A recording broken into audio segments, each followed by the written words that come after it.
Masih ingat dengan Pulau Mageshima, bagian dari Ryukyu Island, jajaran pulau-pulau di selatan Jepang hingga Taiwan? Kali ini kita membicarakan hal yang ditarget Amerika, yang ternyata tidak diam saja, bahkan dengan agresif menusuk Amerika. Sebuah tindakan yang membuat pemimpin Amerika yang bermasalah dengan kesehatan itu bersumpah akan mempertahankan mainland atas serangan Tiongkok yang akan menggantikan posisi Amerika sebagai world power, polisi dunia. Bulan lalu, Menteri Luar Negeri Amerika atau orang ketiga dalam jajaran power kekuatan di pemerintah Amerika, Antony Blinken, mengunjungi Tiongkok, berbicara langsung dengan Xi Jinping dengan penekanan di satu hal, mempertanyakan kegiatan Tiongkok di Kuba. Gila dan jenius itu langkah Tiongkok karena sudah masuk Kuba. Amerika terkaget-kaget dengan tindakan tersebut. Saking emosinya Biden menyatakan Xi Jinping adalah diktator. Tapi so what gitu loh. Emang kenapa kalau Xi Jinping diktator? Emang masalah buat Amerika? Ternyata iya jawabannya. Kuba yang komunis dari dulu coba disikat oleh Amerika,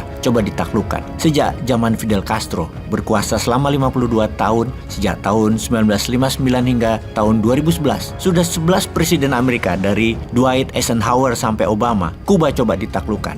Waktu itu Kuba masih di bawah Fidel Castro. Juga sampai saat ini Kuba masih berdiri dan masih komunis. Padahal dalam undang-undang Amerika, seluruh mainland Amerika, dari Amerika Utara sampai ujung selatan, dan seluruh sisi barat dunia atau Western Hemisphere harus rule by anti-communist government-nya Amerika. Yang kedua, berdasar doktrin Monroe, sejak tahun 1832 tidak memperbolehkan negara asing bercokol di sana kecuali Amerika. Di homeland-nya, Amerika cawe-cawe di dua wilayah, barat dunia dan homeland daratan Amerika. Satu hal lagi yang pasti dilakukan Amerika adalah mengkonten Tiongkok di daratan Tiongkok dengan 100% akan mempertahankan Taiwan. Namun sekarang, Tiongkok di Kuba, di selatan Amerika. Kita semua ingat di tahun 1962, di mana nuklir Soviet sudah ditempatkan di Kuba dan Amerikanya dengan satu tombol peluru kendali, nuklir Soviet mendarat di negara Amerika. Diplomasi teluk babinya Kennedy yang tidak mau perang dan gagalnya serangan teluk babi yang membuat teori konspirasi terbunuhnya Kennedy di tahun 1963 atas nama nation threat karena dianggap Kennedy lemah dan Kennedy adalah ancaman dengan tidak mau perang terbuka di Kuba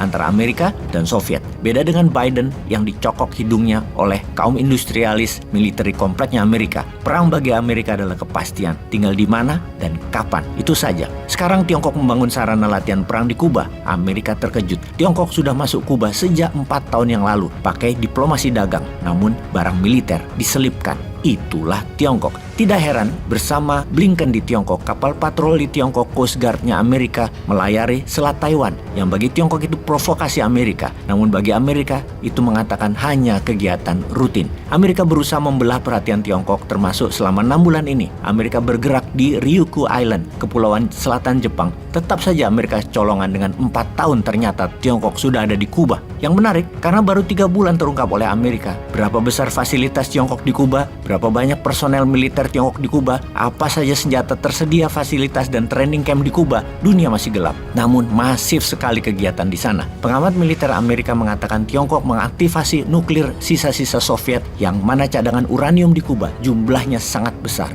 Artinya, tanpa kiriman senjata baru, nuklir Kuba bisa sampai Washington di tangan Tiongkok. Bayangkan, Kuba itu jaraknya hanya 160 km dari daratan Miami, dari Amerika.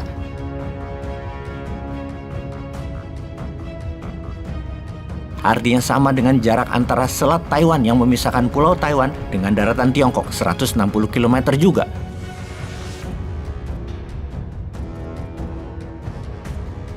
Langkah pintar dari Tiongkok plus ada nuklirnya di Kuba. Taiwan hulu ledak nuklirnya dari Ryukyu Island baru dipasang dan bukan rudal balistik antar benua seperti sisa Soviet di Kuba. Tiongkok diduga membangun radar komunikasi yang bisa mendeteksi atau menangkap radar signal Amerika karena Kuba posisinya sangat dekat. Tiongkok spying Amerika. Itulah penekanan Biden di Tiongkok akan tindakan intelijen dan aktivitas militer di Tiongkok. Seperti biasa, Xi Jinping menyangkal dengan mengatakan semua itu hanya misi dagang. Sound familiar ya kalau pejabat mengatakan itu hanya misi dagang. Keinget pejabat di Wakanda kalau ngomong kayak gitu. Peace.